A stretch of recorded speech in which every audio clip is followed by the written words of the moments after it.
Hi నమస్తే. నేను మీ కేకే. విశాఖపట్నంలో ఒక అమానవీయ ఘటన చోటు చేసుకుంది. అది కూడా ఒక ప్రైవేటు పాఠశాలలో చోటు చేసుకోవటం దారుణంగా అందరూ కూడా చర్చించుకునే పరిస్థితికొచ్చింది.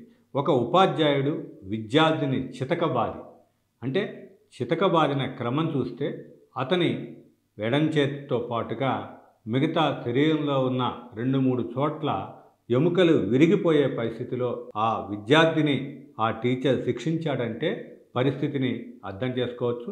ఇప్పుడు అది మొత్తం కూడా ఒక చర్చనీయాంశంగా మారింది. దీంట్లో విశాఖపట్నం మధురవాడలో ఉన్న శ్రీ తపన్ అనే ప్రైవేటు పాఠశాలలో ఈ దారుణం చోటు చేసుకుంది.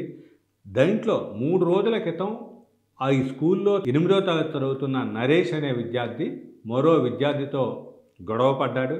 అంటే చిల్లరగా వ్యవహరించాడు.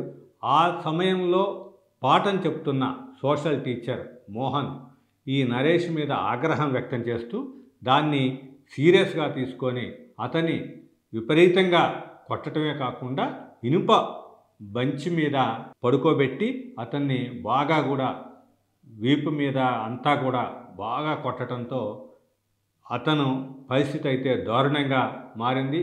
సాయంత్రం ఇంటికెళ్ళిన నరేష్ పరిస్థితి చూసి తల్లిదండ్రులైతే ఒక చెలించిపోయారు. వెంటనే ఆసుపత్రికి తీసుకెళ్ళి అతనికి పరీక్షలు చేయించారు. అయితే దాంట్లో ఎడమ చేతితో పాటుగా కొన్ని చోట్ల ఎముకలు విరిగిపోయాయి అనేది చూడటంతోనే తెలవటంతోనే తల్లిదండ్రులంతా కూడా ఆగ్రహంతో వాళ్ళు స్కూల్కి చేరుకొని ఘెరావు చేయటం జరిగింది. అదేవిధంగా పాఠశాల యాజమాన్యాన్ని నిలదీయటం కూడా జరిగింది.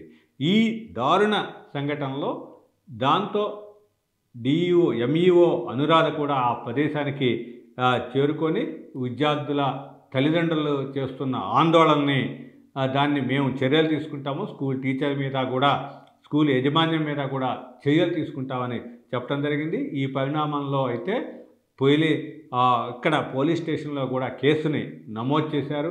అయితే ఇంత జరుగుతున్నా కూడా పాఠశాల యాజమాన్యం కానీ తరువాత ఎలాంటి తప్పుని సమర్థించుకునే ప్రయత్నమే చేసినట్లుగా తెలుస్తోంది.